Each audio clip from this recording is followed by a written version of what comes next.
আসছে ত্রিস্তর পঞ্চায়েত নির্বাচন। সব কিছু ঠিকঠাক থাকলে আগামী 5 আগস্ট ভোট গ্রহণ অনুষ্ঠিত হবে।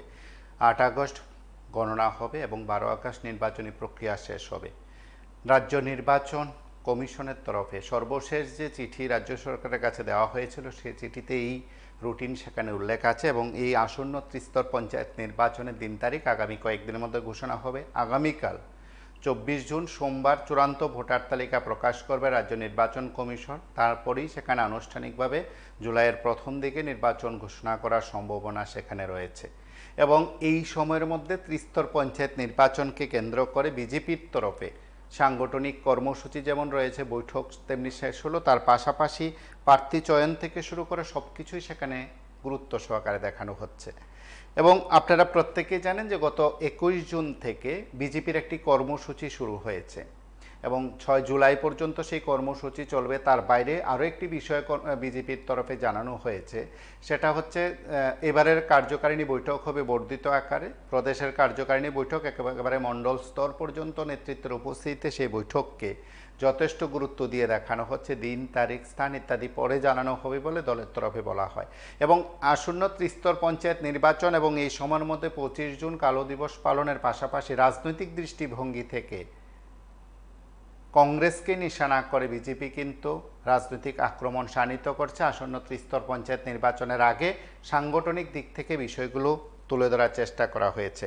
সেদিক থেকে বিজেপির প্রদেশ সহ সভাপতি তাপস ভট্টাচার্যের বক্তব্যের আমরা অংশবিশেষ শুনি, যে কর্মসূচিকে কেন্দ্র করে তিনি তার মতন করে বক্তব্য রেখেছেন, তার মতন করে বিষয়টি উত্থাপন করেছেন। আমরা সেই বক্তব্যের অংশবিশেষ শুনি।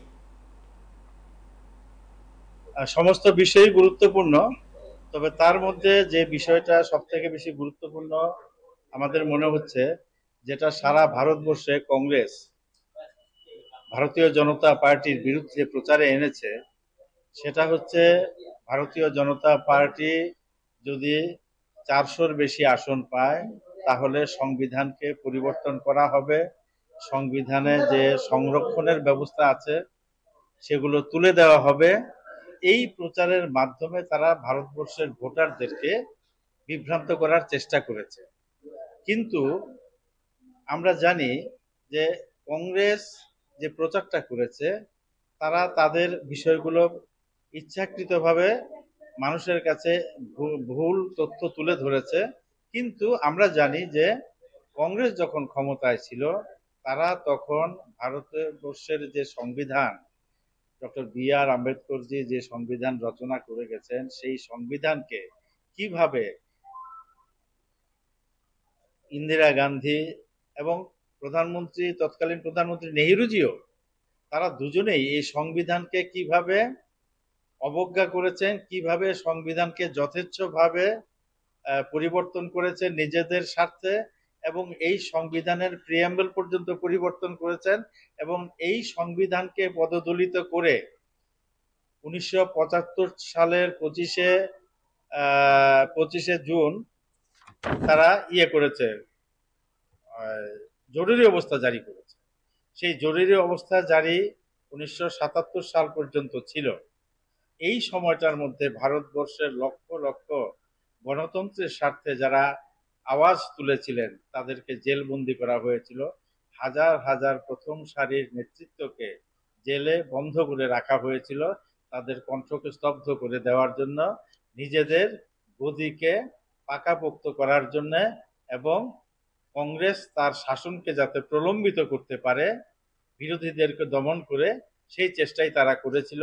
কিন্তু দুর্ভাগ্যের বিষয়, ওই যে সময়ের বিভিন্ন বিষয়গুলো, এই বিষয়গুলো সম্পর্কে আজকের দিনে নতুনভাবে আলোচনার প্রয়োজন হয়ে পড়েছে। কারণ যেহেতু কংগ্রেস এটাকে প্রচারে এনেছে বিজেপির বিরুদ্ধে, বিজেপি আমরা সিদ্ধান্ত নিয়েছি, আমাদের কেন্দ্রীয় নেতৃত্ব সিদ্ধান্ত নিয়েছে যে ভারতবর্ষের প্রত্যেকটা মানুষকে কংগ্রেসের সংবিধানের প্রতি তাদের যে আচরণ ছিল সেগুলো সম্পর্কে ডেফিনেটলি এটা তো একটা প্রচার অবশ্যই আনতে হবে, এটা মানুষকে জানাতে হবে। আমাদের দায়িত্ব মানুষকে জানানো যে কংগ্রেস আসলে কিভাবে অতীতে মানুষকে বিভ্রান্ত করেছে, মানুষের কণ্ঠকে রোধ করেছে এবং মানুষের স্বার্থের বিপক্ষে কাজ করেছে, সংবিধানের বিপক্ষে কাজ করেছে। এবং গণতন্ত্রের গলা কিভাবে তারা টিপে ধরেছিল, সেই তথ্যগুলি অবশ্যই জানানো হবে। এই পঞ্চায়েত নির্বাচন উপলক্ষে আমাদের প্রস্তুতি আমরা পুরোদমে শুরু করে দিয়েছি। জেলায় জেলায় বিভিন্ন কার্যক্রম হচ্ছে, গতকালকেও হয়েছে বিভিন্ন জেলাতে। কার্যক্রম আমাদের চলছে। আপনারা শুনলেন বিজেপির প্রদেশ সহ সভাপতি তাপস ভট্টাচার্য সাংবাদিক সম্মেলনে যে বেশ কয়েকটি কর্মসূচি নিয়ে কথা বলেন, তার অংশবিশেষ শুনেছেন এবং এই সময় রাজনৈতিক দৃষ্টিভঙ্গিতে তারা কাকে নিশানা করেছে তা তিনি তুলে ধরার চেষ্টা করেছেন। নমস্কার, কি বলছেন? হ্যালো। হ্যাঁ বলুন। হ্যালো, আমার কথা শুনতে পাচ্ছেন? হ্যাঁ, শোনা যাচ্ছে, বলুন। আচ্ছা, আমি খড়গপুর থেকে বলছি। দাদা, পঞ্চায়েত নির্বাচন 5 আগস্ট পরিস্থিতি কেমন লিখেছেন, কিন্তু বিরোধী দল কংগ্রেস বা সিপিএম হোক তৃণমূল হোক, তাদের জন্য এটা খুব অশোভনীয়। কারণ বিজেপি গভর্নমেন্ট সুস্থ নির্বাচন করতে দেবে না। আপনারা দেখবেন সংবাদ মাধ্যমে উঠবে, কারণ ওরা কোনো রাজনীতি দলকে প্রার্থী দিতে দেবে না। যদিও আপনি অনলাইনে প্রার্থী দেন, কিন্তু কোনো প্রচারে যেতে পারবেন না। হ্যাঁ, বিজেপি তো প্রথম মানুষ তাদের যে ভাবতাবাজিতে পড়েছিল, যে মিস কল বাবা, মিস কলে চাকরি দেব, মানুষকে মোবাইল দেব, মানুষকে বাইক দেব, ঘরে ঘরে চাকরি হবে, হ্যাঁ, তারপর বিদেশি টাকা আসবে, আপনার 15 লাখ টাকা করে সবার ঘরে ঢুকবে। ওই একটা প্রলোভনে মানুষ কিন্তু বিজেপিকে 2018 সালে বিধানসভায় এনেছিল। কিন্তু এখন ত্রিপুরার নাগরিক সবাই বুঝতে পারছে বিজেপি কি ধরনের ভাতাবাজি করছে জনগণের সঙ্গে। হ্যাঁ, ওরা তো যায় কিছু 1-2টা কাজ করে, ওদের নিজের দলের লোক কাজ করে। আপনি পঞ্চায়েতের রাস্তাঘাট দেখুন, নগর পঞ্চায়েতের রাস্তাঘাট দেখুন, অবস্থা বেহাল। মানে কি বলবো, আপনারা যদি এসে দেখেন আর কি রাস্তাঘাট গুলো গ্রামের কি অবস্থা, সরকার আছে বলে মনে হয় না। তো যাই, নির্বাচন তো হবে। তো আমি এই জায়গাটা একটা অনুরোধ রাখবো বিরোধী দলের কাছে, যদি যদি তারা আগের মতনের মাইক ধরে ছাপ্পা ভোট তো অবশ্যই করবে, হ্যাঁ, নমিনেশন দাখিল করতে দেবে না, তাহলে আশা করি আপনারা সবাই বিরোধী দল একদম নির্বাচন বয়কট করবেন। হ্যাঁ, তারপরে ত্রিপুরাবাসী বুঝতে পারবে যে একটা বিরোধী দলও নেই। কারণ কি, জনগণ তখন বুঝতে পারবে। আমি এই কথাটা আবার সবাই বিরোধী দলের কাছে অনুরোধ করছি, যদি সুস্থভাবে নির্বাচন হয়, সুস্থভাবে জনগণের কাছে বিরোধী দলের প্রার্থীরা যেতে পারে, হ্যাঁ, সঠিকভাবে পঞ্চায়েত ভোট দিতে পারে, হ্যাঁ, তাহলে বিরোধীরা ভোটে অংশ নেওয়া উচিত। আর না হলে একদম সব দলের কাছে বলছি, তৃণমূল, বিজেপি, কংগ্রেস, সবার কাছে অনুরোধ করছি, কেউ দাঁড়াবেন না। ওরা বিনা প্রতিদ্বন্দ্বিতা করুক আর জনগণ রাজ্যের বুঝুক। এবং আপনারা প্রত্যেকে জানেন যে এই সময়ের মধ্যে যতগুলো নির্বাচন সংক্রান্ত বিষয়গুলো নিয়ে আলোচনা হয়েছে, প্রত্যেকে আলোচনা গুরুত্ব সহকারে তুলে ধরেছেন। সেদিক থেকে আসন্ন ত্রিস্তর পঞ্চায়েত নির্বাচনের পরিস্থিতি কেমন হবে। নমস্কার, কে বলছেন? হ্যালো, আমি আগরতলাতে বলছি। হ্যাঁ বলুন। পঞ্চায়েতের ভোট 5 আগস্ট পরিস্থিতি কেমন? আমি বলবো পরিস্থিতি খুবই খারাপ। জল, বিদ্যুৎ, রাস্তা না থাকলেও ওরা জিতবে, কারণ ছাপ্পা ভোটে ওরা বেরিয়ে যাবে। আর তিনি বক্তব্য রাখলেন, শোনালেন যে উনি যে বলছেন প্রচারে নেবেন। আরে মশাই, আপনারা যে কি 10 বছর করেছেন সেটা তো জনগণ জানে। শ্রীমতী গান্ধী তো গরিবদের জন্য ব্যাংক খুলে দিয়েছিল শিল্পপতিদের হাত থেকে নিয়ে, যাতে গরিবরা সুরক্ষিত থাকে টাকা পয়সা। আর আপনারা তো 10 বছরে সব মার্জার করে কিছু কিছু লুটপাট করে নিয়েছেন, ঋণ নিয়ে ব্যাংকগুলিকে শেষ করে দিয়েছেন, রেল বেসরকারি করে দিয়েছেন। তারপরে আপনার বিএসএনএল আপনারা বেসরকারি করতে যাচ্ছেন। আপনারা মুখে বলছেন এই কথা, কি ডুবে টিকবে? মানুষ কি এত বোকা? কিছু ইতিহাস জানে না? ৭৭ জরুরি অবস্থা জারি করেছিল, তারপর তো শ্রীমতী গান্ধী এককভাবে সংখ্যাগরিষ্ঠতা নিয়ে মন্ত্রিসভায় ফিরেছিল, সেটা বলেন না কেন?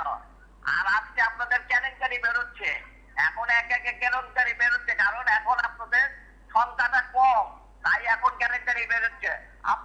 আমরা তো পাই দেখি, পাটনা থেকে পাই আইএস অফিসার হয়, উত্তরপ্রদেশ থেকে হয়, মহারাষ্ট্র থেকে হয়, গুজরাট থেকে হয়, কেন অন্য রাজ্যের থেকে হবে না? কেন বাংলার থেকে হবে না? কেন আমার রাজ্যের থেকে পাবে না? তার মানে কি কোনো ঘটনা আছে? আজকে তো এই জিনিসগুলি ধরা পড়ছে, আজকে টাকা দিয়ে ধরা পড়ছে, এবং আমাদের রাজ্যেও কিছু কিছু খবর আছে, জড়িত আছে। আজকে যে এই ঘটনাগুলি ঘটছে, এই কথাগুলি বলুন না জনসাধারণ কাছে। আপনারা শুধু এক কেসে পাঠিয়ে যাবেন, আপনারা এই করেছেন না খাউঙ্গা না খাতে দেবুঙ্গা। এখন কি হচ্ছে? এখন কি হচ্ছে মোদিজি? আপনি বলুন এখন না খাউঙ্গা না খাতে দেবুঙ্গা। এখন এইটা পর্যায়ে আমি বলবো বিরোধীরা ফুটবলের যেমন মানে মানে ওয়াক আউট করে চলে আসে, এক দল জিতে যায়, আমি বিরোধীকে বলবো আপনারা ওয়াক আউট করে দিন, কারণ আপনারা জিততে পারবেন না, ছাপ্পা ফুটে ওরা জয়ী হয়ে যাবে। আপনারা ওয়াক আউট করে দেন, ত্রিপুরা বাসীরা জেনে যান যে ত্রিপুরা রাজ্যে ভোট হয়েছে, সারা ভারতবর্ষের মানুষও জানবে যে এক দফা ভোট হয়ে গেছে। প্রায় সড়ক ইলেকশন হয়ে যাবে, কেউ পুরো গাড়ি হবে না, কোনো ঘর বাড়িও জ্বলবে না, আর কোনো কিছু অনিষ্ট হবে না। এরা এখন 5 বছর যে জেলে বাড়ি লুটে পুটে খাবে, আনন্দে থাকবে, পঞ্চায়েত সেক্রেটারি থেকে গ্রুপ ডি পর্যন্ত চলবে খাওয়া দাওয়া, সুন্দর মতো আয়ুষ দিন জানাবে, চলতে থাকুক না, দেখা যাক না কি হয়, কারণ এইভাবে তো চলতে পারে না দীর্ঘদিন। এবং আজ সাংবাদিক সম্মেলনে সিপিআইএম নেতৃত্ব এই বিষয়গুলো নিয়ে কথা বলেছেন, তাদের মতন করে প্রতিক্রিয়া ব্যক্ত করেছেন। বিজেপির তরফে একাধিক জায়গায় কর্মসূচি ঘোষণা করা হয়েছে, বা বলতে পারেন বুথ স্তর থেকে শুরু করে প্রদেশ পর্যন্ত সেখানে কর্মসূচি চলছে বা কর্মসূচি শুরু হয়ে গেছে। নমস্কার, কি বলছেন? নমস্কার। আজকের ক্যাপশনটা 5ই আগস্ট ভোট পঞ্চায়েত।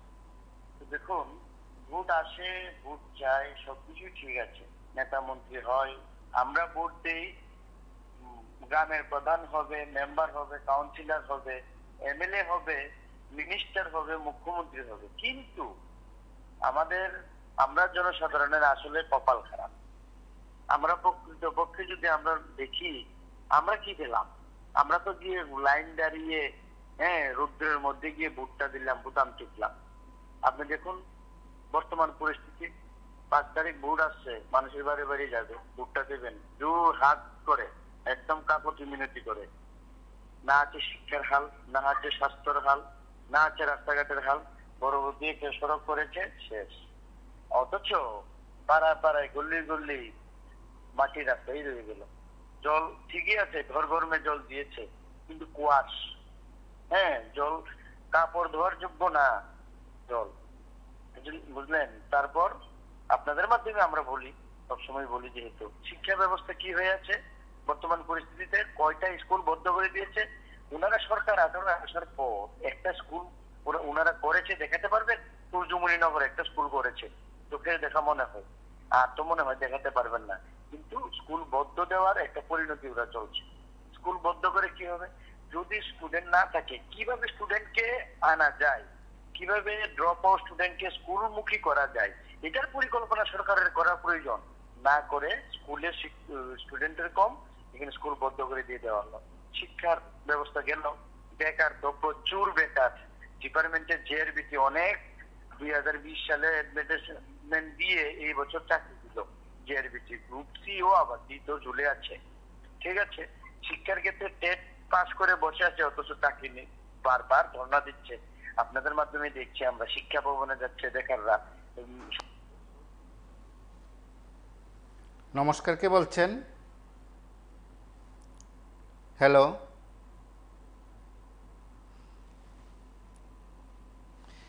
এবং আজ যখন সিপিআইএম নেতৃত্ব সাংবাদিক সম্মেলন করেছেন, তার আগের দিন তারা রাজ্য সম্পাদক মণ্ডলীর বৈঠকে বসেছেন আসন্ন ত্রিস্তর পঞ্চায়েত নির্বাচন নিয়ে।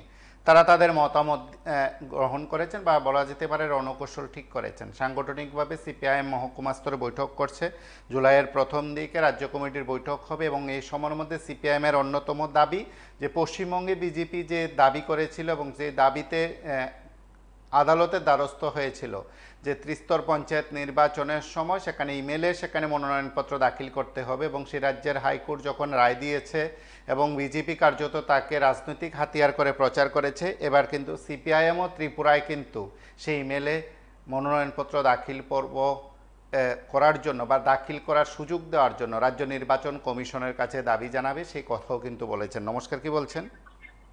নমস্কার দাদা, হ্যাঁ বলুন। দেখুন, আমরা যখন স্কুলে পড়ছিলাম, আমার ধরুন আজকে থেকে আমি 60 বছর আগে বলছি, 60 বা 1-2 বছর আগে বা পরে বলছি, তখন আমরা দেখছি আমরা স্কুলের সময় কংগ্রেসের শাসনই আছিল।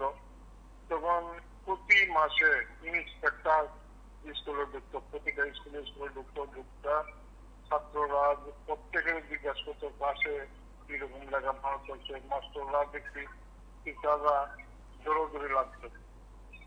তো যাই হোক, এইভাবে চলতো, ভালোই পড়াশোনা চলছে, এটা তো সত্যি ব্যাপার। তখন তার পড়ার মান কিভাবে নষ্ট হয়েছে আপনি দেখেন। যখন সিপিএম আবার আসলো ত্রিপুরা রাজ্যে, তখন সিপিএম আসার পরে এই ছোট ছোট বাচ্চাদের নিয়ে তারা রাস্তা রাস্তা ঘুরেছে। নিশ্চয়ই আপনারা জানেন ঘটনাগুলো। কিন্তু তখন কোনো অভিভাবক প্রতিবাদ করলো না যে এই কি কাণ্ড। ছাত্ররা রাস্তা রাস্তা ঘুরানোর কোনো মানে আছে? 6 বছর, 7 বছর, 8 বছর, 10 বছর বা 8, 9 এইরকম 7, 8 এর ছেলেমেয়েরা 1, 2 থেকে আরম্ভ করে বলেন তো এটা কোন যুক্তিতে সিপিএম এরা ঘুরেছে রাস্তা রাস্তা এই রোদ্রের মধ্যে? তারপরে একটা সিস্টেম করলো, ফার্স্ট করলো ফার্স্ট, ফেল করলো ফার্স্ট। এটা সিপিএম সম্মুখীন হয়েছে। এই যে ধারাবাহিক ভাবে এখন কি অবস্থাটা করলো এরা, এখন আবার বিজেপি স্কুলগুলোর ধ্বংস করে দিতে, স্কুলগুলোর উপর নজর পড়ে গেছে। এরা এমন কোন জিনিস নাই যে এই জিনিসগুলির উপরে এদের নজর পড়ছে না। কিন্তু দেখা যাচ্ছে এখনো চাল ওই 5 থেকে 6 কেজি চাল দিতেছে, লাইটল গ্রামে আছে। আমরা ইচ্ছা আছে আন্দোলন করা, কিন্তু আমরা আন্দোলন করা বা এই বিষয়গুলো তুলে ধরা যে মানুষের ভবিষ্যৎ কিভাবে ভালো হবো, ছাত্ররা কিভাবে ভালো হবো, এইগুলো তুলে ধরার মতো না এখন আমরা কোনো ক্ষমতা নাই। শুধু আমরা এখানে সারা ত্রিপুরা রাজ্যে এই পরিণাম পার্টির ইঙ্গিতে চলছে। দাদা আপনারা মানেন না মানেন, কারণ আপনারা নিশ্চয়ই এটা স্বীকার করবেন, এই যে ব্রাহ্মণ্য যে বাদ, তারা কিন্তু এই লেখাপড়ার উপরে ভারতবর্ষের মানুষের উপরে তীব্র প্রতিবাদ করছে। তারা কোনোদিন পড়াশোনার মর্যাদা দিতে না, মানুষকে দিতে না, আর মহিলার তো অত্যাচার করতে। তারপরও যখন এই ব্রিটিশ আইলো, ব্রিটিশ দেখলো যে দূর অবস্থা, ভারতবর্ষের এই অবস্থা চলতে যায় না, ব্রিটিশ তখন কিছু অনুমোদন দিল স্কুলে। তারা কিছু লোককে পুলিশের নিয়ে ডিপার্টমেন্টে নিয়ে তারা স্কুল কলেজ করলো। আমরা জানেন আম্বেদকর, বাবা সাহেব আম্বেদকর স্কুলে পড়তে গেছে, ক্লাসে ঢুকার লেগে দিতে না। তারপর প্রতিবাদ করলো আরো অনেক গুরু, মানে আমরা যারা গুরুজন ভারতের মন্দিরবাসী, তারা অনেক আন্দোলন করলো এই লেখাপড়া নিয়ে। ব্রাহ্মণের তারা তীব্র প্রতিবাদ করলো। মহাত্মা জ্যোতিবা ফুলে জানেন, মাতা সাবিত্রী বাই ফুলে, যোগেন্দ্রনাথ মনে, হরিচাঁদ, গুরুচাঁদ, তারা অনেক আন্দোলন করছে ব্রাহ্মণ্যবাদের বিরুদ্ধে। কিন্তু দেখা গেল আজকাল লেখাপড়া এই লোকরা অধিকার পায়া, আমরা অধিকার পায়া মান্না তালের লাগিয়া আজকাল সরকারের বিরুদ্ধে আমরা মুখ খুলি না। তবে সর্বনাশের মূল কারণ কেনা, আমরাই তো মূল কারণ। আর যারা দূরের টাকা পয়সা দিচ্ছে এই স্কুলগুলির প্রতি টার্গেট সমাজ ব্যবস্থা ধ্বংস করো, লেখাপড়া ধ্বংস করো, তারা কিন্তু আজকের মহাসুখে। নমস্কার, কে বলছেন? হ্যালো।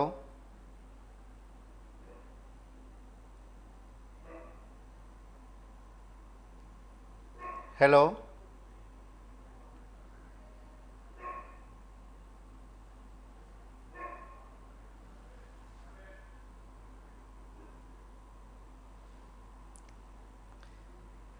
নমস্কার, কে বলছেন? হ্যাঁ, কুমারটি বলছি না। হ্যাঁ, বলুন। বলছেন 5 আগস্টে ভোট পরিস্থিতি কেমন? আমি 2018 সাল থেকে শাসক দল জনতা পার্টিকে ভোট দিয়েছি। তো 2018 পরে 19-এ আবার পঞ্চায়েত ভোট হয়েছিল। আমি মানে কারো সবার বসবাস করি না, পুরো পুরো পরিষদে বাস করি। তো এবার যদি দেখলাম মানে একটা অনুভব করছি 2019-এর মতন 2024-এ যে ত্রিস্তর পঞ্চায়েত এরকম মানে পূর্বের মতন হবে না। কিছুটা হলেও মানে কি বলবো শৃঙ্খলাবদ্ধ বা কিছু সাংবিধানিক ভাবে অনেকে প্রার্থী দিতে পারবে। কারণ অনেকেই যখন মনে করুন শাসক দলে ছিল, এখনো আছে, কিন্তু ভিতরে ভিতরে অনেকেই দেখছি অনেকের সাথে যোগাযোগ থাকে। 19-এ দেখেছিলাম অনেক প্রার্থী এবার প্রার্থী দিতে মানে আসার পরে মারপিট খেয়ে গিয়েছে। হ্যাঁ, এরকম 2019-এ আমি স্বচক্ষে আমি দেখেছি। তো এবার একটু কি বলবো পূর্বের মতন হবে না, কিছুটা হবে। তবে রাজ্যে যে শাসন করে পঞ্চায়েত, ত্রিস্তর পঞ্চায়েত, এগুলি কিন্তু রাজ্যের অধীনেই থাকে, শাসক দলের অধীনেই থাকে। তো মনে করুন পূর্বের যে রাজ্যের প্রধান বিরোধী দল ছিল ওই তারা চলে গেল শাসকে। হ্যাঁ, তো এখন যারা আছে বিরোধীতে ওনারা তো আশা করি ইতিমধ্যে আর যাবে না শাসকে, যদি মিশে যায় তো গণতন্ত্র নাই বললে এক ন্যায়তন্ত্র হয়ে যাবে। যারা তাদেরকে ভোট দিয়েছিল 13টা আসন পেয়েছিল পদ্ধতির কি পার্টি একটা, ওনারা চলে গেল লোকের জন্য। হ্যাঁ, তারা এডিসি ভোটটা তো পরে হবে, কিন্তু কিছু কিছু ব্লকের অধীনে এডিসির কিন্তু কিছু ভোট আছে, এখানে জাতি জনজাতি অনেকেই আছে, কিন্তু গাঁও সবাই ভোট দেয়। হ্যাঁ, এগুলো একটু ফ্যাক্টর হবে, তবে সব জায়গায় হবে না। হ্যাঁ, এটা আমার মোটামুটি ধারণা। আর নির্বাচন কমিশনার তো একদম আজকে 30 বছর থেকে দেখছি মানে রাজ্যের যে নির্বাচন কমিশনার এগুলো রাজ্যের শাসক দলের দালাল, সোজা কথা। হ্যাঁ, কারণ এখানে পঞ্চায়েত নির্বাচনে আসবে না আপনার কি বলবো কেন্দ্রীয় নির্বাচন কমিশনার। কেন্দ্রীয় নির্বাচন কমিশনের নামে তো অনেক, রাজীব কুমারের নামে তো অনেক কমপ্লেন আছে, এখনো কমপ্লেন শেষ হয়নি। হ্যাঁ, এগুলি কি বলবো বিরোধীরা যদি অল্প শক্তিশালী হয় প্রতিরোধ করে তুলতে হবে। হ্যাঁ, তাহলে ভালো হবে। আর প্রার্থী যেগুলি বলছেন এগুলি আশা করি বিরোধীরা অনেকেই আছেন, কারণ কেন্দ্রে এখন বিরোধী কিন্তু শক্তিশালী। হ্যাঁ, 10 বছরের মধ্যে এবার প্রথম পাবে এই কি বলবো লোকসভা বিরোধী দল নেতা। হ্যাঁ, এখন কিন্তু আর দাদাগিরি করতে পারবে না। হ্যাঁ, যেমন 105 জন সাংসদকে বহিষ্কার করে দিয়েছিল, দিয়ে কি আইন পাশ করেছিল, কিন্তু এই 2024 থেকে 2029-এ কিন্তু এগুলি আর চলবে না শেষ। হ্যাঁ, ত্রিপুরাতে এটার প্রভাব কিছু পড়বে। যদিও ত্রিপুরাতে এখন ওই কি বলবো একটা জনজাতির কি একটা দলকে সাপোর্টে নিয়ে ওনারা সরকারে আছে, বলতে আমাদের শাসক দলই আছে, কিন্তু ওনাদের কি বিশ্বাস যেমন নীতিশ কুমার আর চন্দ্রবাবু নাইডুর মতন ত্রিপুরা মাথা কখন আসবে কখন যাবে কোনো বেলুন নেই। তাই আমি বলবো যে গণতান্ত্রিক পদ্ধতিতে ভোট হোক, কারণ দেখুন গ্রাম উন্নয়ন দপ্তরের বাজেট কিন্তু মানে সবচেয়ে বেশি থাকে। গ্রামের উন্নয়ন হচ্ছে আরডি রুরাল ডেভেলপমেন্ট যে বাজেট আছে এই বাজেট কিন্তু শহরের মতন শহর থেকে কয়েক গুণ বেশি থাকে। এগুলি পঞ্চায়েতের মধ্যে কিন্তু লক্ষ্য থাকে। হ্যাঁ, সব নেতাদের লক্ষ্য থাকে একটা পঞ্চায়েতে যে বাজেট আছে একটা বিধানসভার বিধায়ক ফান্ডে কিন্তু এত টাকা আসে। হ্যাঁ, গাঁও সভা কিন্তু প্রচুর মানে টাকা আসে কেন্দ্র থেকে সরাসরি আসে। হ্যাঁ, এগুলির জন্য একটা পঞ্চায়েত প্রধান হলে যে টাকা বানাতে পারে একটা বিধায়ক কিন্তু সৎপথে চলে সেই টাকা বানাতে পারে না। এটা সবাই জানে। একজন পঞ্চায়েত সেক্রেটারি কি করতে পারে, একজন পঞ্চায়েতের প্রধান কি করতে পারে। তো এটার দিকে নজর দেয়, কিন্তু বিরোধীরা কি বলবো 2019-এর মতন কিন্তু এত দুর্বল নয় বলে আমি মনে করছি, কারণ শাসক দলের অনেক আছে যে ওই যে কি 2 নম্বরে চলছে দাদাগিরি চলছে, এগুলোকে ভালোবাসে না। হ্যাঁ, ভালো পায় না। তো প্রার্থী দিতে গেলে যে আমাকে পিটবেন মুখে মারবেন তারাও কিন্তু প্রতিবাদ করবে। দরকার হলে একদম প্রতিরোধ করার পরে যা কিছু করার প্রশাসন সাহায্য না করে ওখানে কিছু হতে পারে, অগ্রিম বলে রাখলাম। ধন্যবাদ। ভালোভাবে ভোট হোক, পড়াশোনা করতে। ধন্যবাদ। নমস্কার, কে বলছেন? হ্যালো, হ্যালো, নমস্কার, কে বলছেন?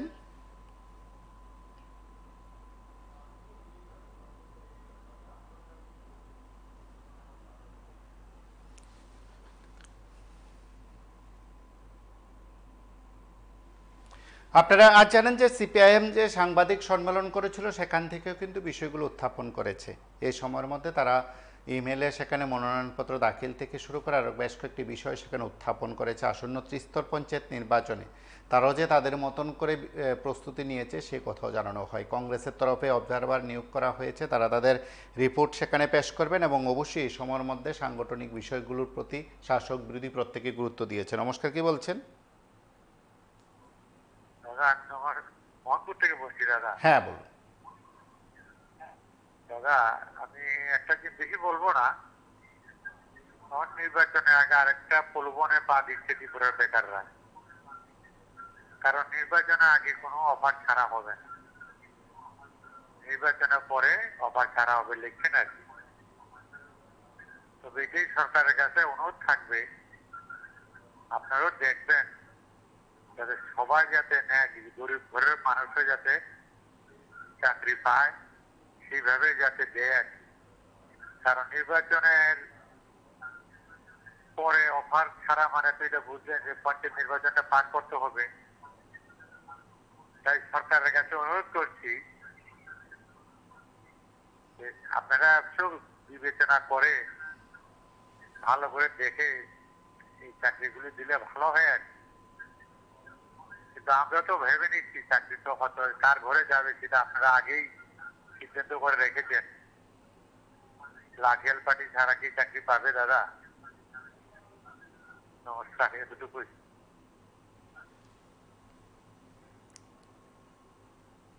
নমস্কার, কে বলছেন? হ্যালো,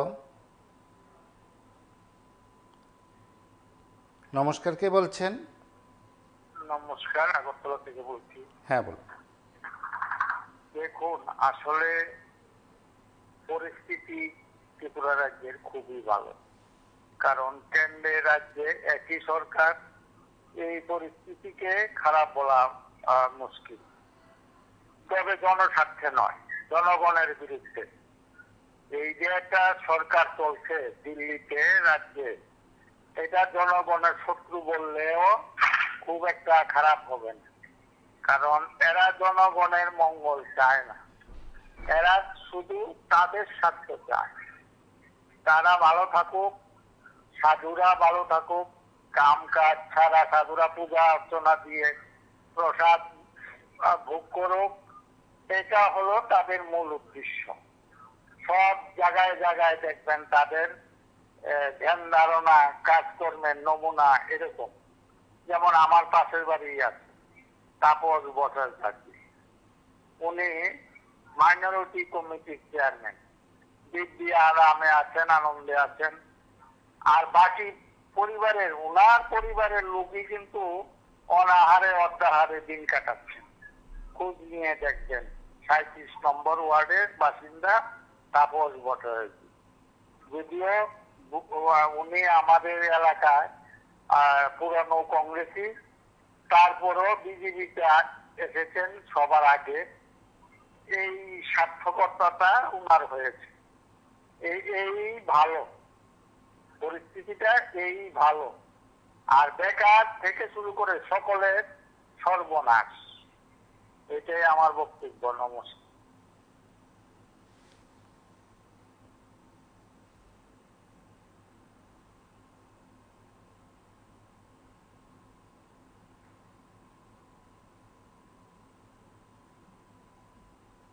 অধিকারকে অবহেলা করা, এটা হলো সর্বশেষ।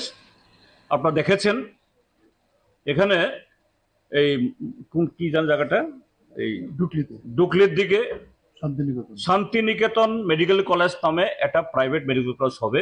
এখনো এটা নিয়ে কোনো বিল হয়নি, আসেনি বিধানসভাতে।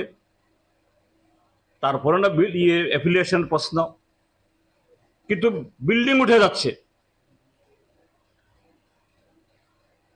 নানাভাবে যেটা খবর পাওয়া যাচ্ছে, এই অর্থ কোথা থেকে আসছে? তৃণমূল কংগ্রেসের একজন কুখ্যাত বলবো না বিখ্যাত বলবো জানি না, যাই হোক খ্যাত নেতা, যিনি এখন তিহার জেলে আছেন, এই গরু পাচার থেকে শুরু করে নানা অপরাধের মাধ্যমে যে অর্থ উপার্জন করেন, তারই একজন সাকরেত। তার নামেও সিবিআই নানাভাবে তাকে খুঁজছে বা এই সিবিআই জালের মধ্যে আছে।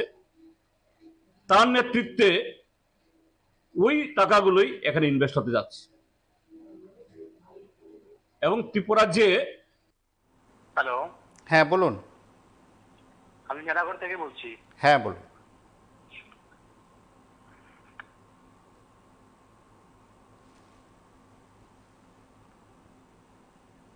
নমস্কার, কে বলছেন? হ্যালো।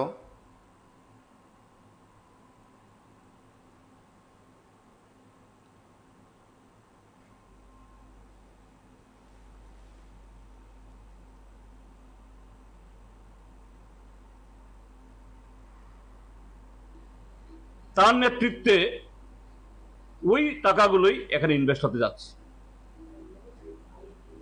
এবং ত্রিপুরা যে এটা সাংবিধানিক উঁচু পদে অধিষ্ঠিত একজন ব্যক্তি, তার সাথে যোগ সাজস্যে যিনি এই বিগত দিনগুলোতে বেশ কয়েকবার এই বীরভূম সফর করেছেন,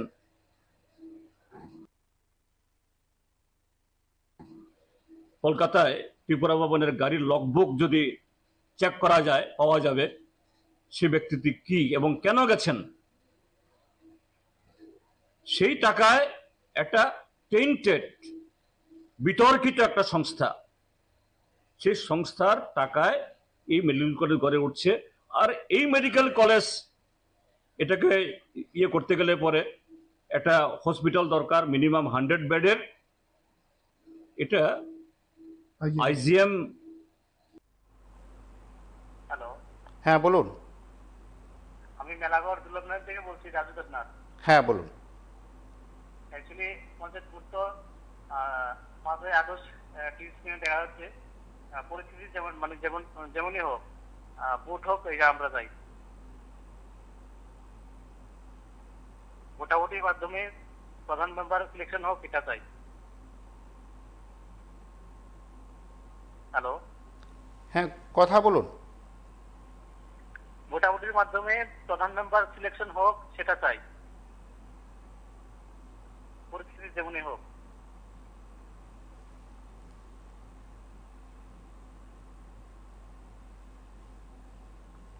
নমস্কার, কে বলছেন?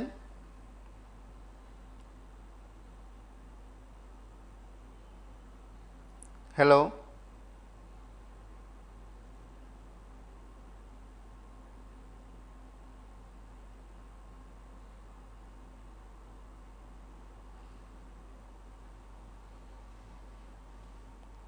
নমস্কার, কে বলছেন? হ্যালো।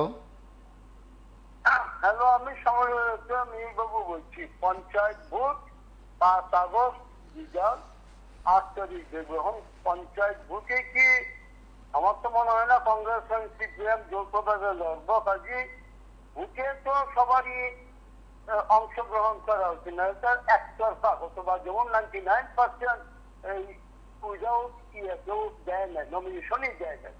এইবারও এইদিকে মুখ্যমন্ত্রী কিছুদিন মিটিং করে সব সিট উনার লাগে। কাজে এখন মুখ্যমন্ত্রীকে সম্মান দিয়ে কাজে অন্যরা আর এইদিকে আগাইব না। কাজে this is not good for democracy. ডেমোক্রেসিতে সবাইকে অংশগ্রহণ করতে যাওয়া উচিত। যাই কেন রাষ্ট্র কমপ্লেট করো, তোমাদের যদি কোনো বেশ থাকে দেখা যাইব। কাজে এগুলো অবাস্তব হয়ে যাচ্ছে, সবই সম্ভব। ভালো থাকবেন, টেক কেয়ার। ওকে। নমস্কার, কে বলছেন?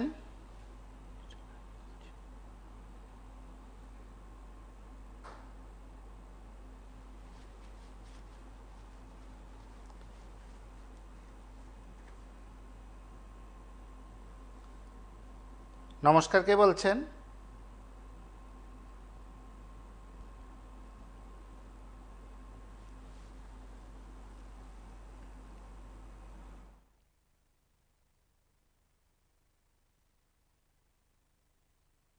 কলেজ এটাকে ইয়ে করতে গেলে পরে একটা হসপিটাল দরকার মিনিমাম 100 বেডের।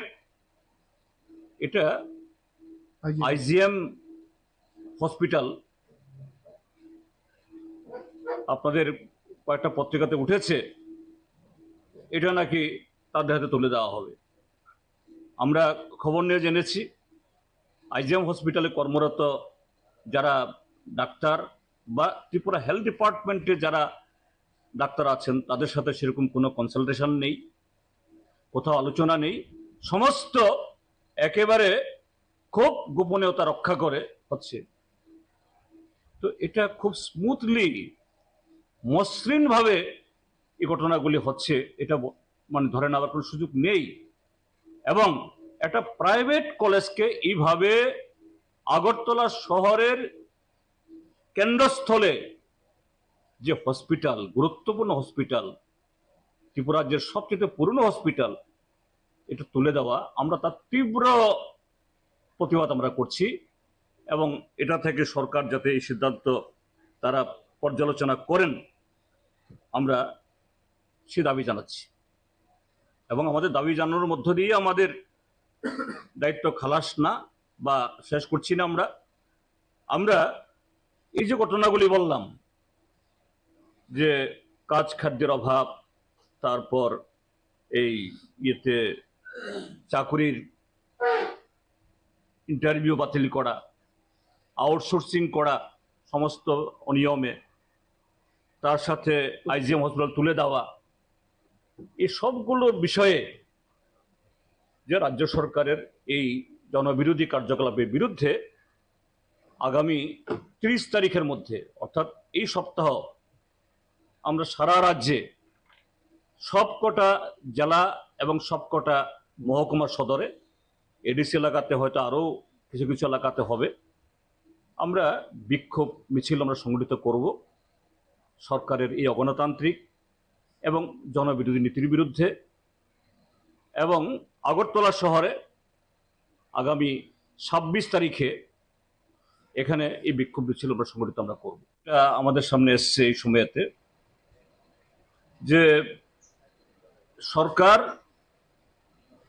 রাজ্যে আগরতলা থেকে বলছি। হ্যাঁ বলুন।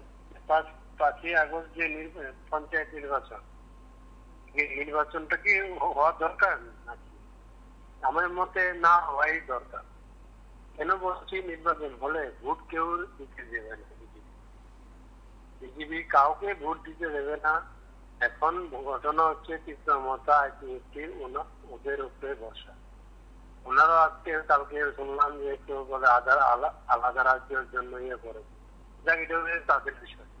কিন্তু ভোট দিতে গেলে আমরা যদি ভোট দিতে যাই, যদিও যাই মার খাবো, আর যদি বলে না কেন যাব না, তাও মার খাবো, ভোট ছাপ্পা ভোট, এটা ভোট হবে না দাদা। ভোট না, বা কমিশনকে মানে বলবো আমি আপনার মাধ্যমে, ভোট না হলেই ভালো। শুধু শুধু এই মার দাঙ্গা এটি আর সহ্য হয় না দাদা ত্রিপুরা রাজ্যে, আর সহ্য না। বিপ্লব দেব একটা অবদার্থ সাংসদ, উনি কলকাতায় গিয়ে বলেছেন এই চলছে। নিজের ত্রিপুরা রাজ্যটাকে একবার দেখে না কি চলছে। এই অবদার্থ ওরা 6,000 কোটি টাকা নিয়ে মেরে খাইছে এটা। আর আমি মনে করি নির্বাচন না হয় ভালো। ছাপ্পা ভোটে পাস যেই দাঁড়াবে, কলাগাছ দাঁড়াবে, যেটাই করাবে, ছাপ্পা ভোটে পাস। এরকম নজির ত্রিপুরা রাজ্যে কোনোদিনও হয়নি।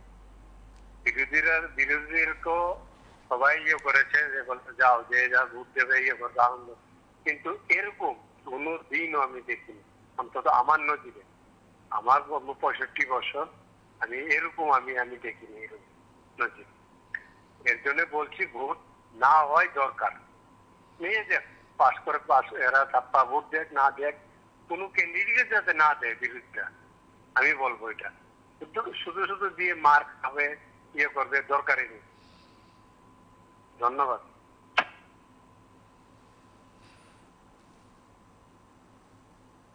নমস্কার, কে বলছেন?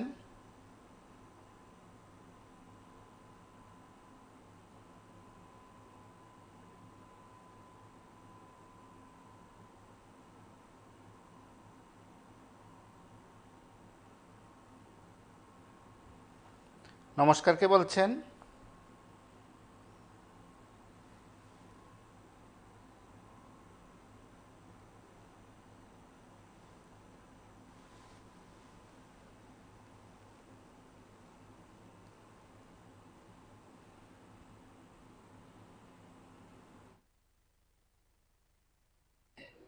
নতুন নতুন এলাকাতে অঙ্গনওয়াড়ি খোলা দরকার, প্রাইমারি স্কুল খোলা দরকার, স্কুল খোলা দরকার, কলেজ খোলা দরকার,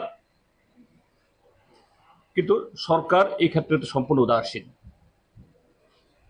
দেখা গেছে এর আগে বিপ্লব দেব যখন মুখ্যমন্ত্রী ছিলেন তখন 961টা স্কুল তখন বন্ধ করে দেওয়ার সিদ্ধান্ত হয়েছিল। তার বেশিরভাগ কার্যকরী হয়েছে, হয়তো মানে তার মধ্যে কিছু স্কুল ছাত্রদের বা জনগণের কাছ থেকে প্রতিবাদ আসার ফলে হয়নি, কিন্তু বেশিরভাগ হয়েছে। এখন শুধু পশ্চিম ত্রিপুরা জেলাতেই 160টা স্কুল বন্ধ করে দেওয়ার জন্য ইতিমধ্যে সরকারি নোটিফিকেশন হয়েছে। বাকি 7টা জেলাতেও তার এক্সারসাইজ চলছে। তো এই সরকার এরা কথায় কথায় বলে সবকা সাথ, সবকা বিকাশ, সবকা বিশ্বাস। শিক্ষা ছাড়া বিকাশ হয়? আর ত্রিপুরা রাজ্যের মানুষ কজন গিয়ে প্রাইভেট স্কুলে গিয়ে তাদের ছেলেমেয়েদের দিতে পারবেন? তার সাথে হলো বিদ্যাজ্যোতির নামে ত্রিপুরা রাজ্যের শিক্ষা ব্যবস্থাকে সম্পূর্ণ ধ্বংস করে দেওয়ার জন্য যে ব্যবস্থা নেওয়া হয়েছে, এবার যে রেজাল্ট হলো, আপনারা সবকটা মিডিয়া, প্রিন্ট এবং ইলেকট্রনিক ইতিমধ্যে খবর করেছেন যে সমস্ত বিদ্যাজ্যোতি স্কুল সুপার ফ্লপ। এখন যে এই বিদ্যাজ্যোতি স্কুলের ছেলে মেয়েরা স্কুল ছেড়ে অন্যদিকে অন্য স্কুলে ভর্তি হওয়ার চেষ্টা করছে। তো এই জায়গায় একদিকে হলো স্কুল বন্ধ করে দেওয়ার চেষ্টা, আরেকদিকে বিদ্যাজ্যোতির নামে চালু স্কুল এটাকে অচল করে দেওয়া, আর সে বিদ্যাজ্যোতি প্রকল্পের মাধ্যমে লক্ষ নয় কোটি কোটি টাকা তুলে তার কোনো। হ্যাঁ, বলুন। আমি বলতে চেয়েছিলাম যে এই যে নির্বাচনটা, নির্বাচনের আগে দেখা যায় যে একটা পেপার মধ্যে দেখলাম যে আগস্টে অফার দেওয়া শুরু। তো নির্বাচন এলে সরকার বেকারদের কথা মনে হয় এবং নির্বাচন চলে গেলে আবার বেকারদের কথা ভুলে যায়। এটাই বলার ছিল। নমস্কার, কে বলছেন?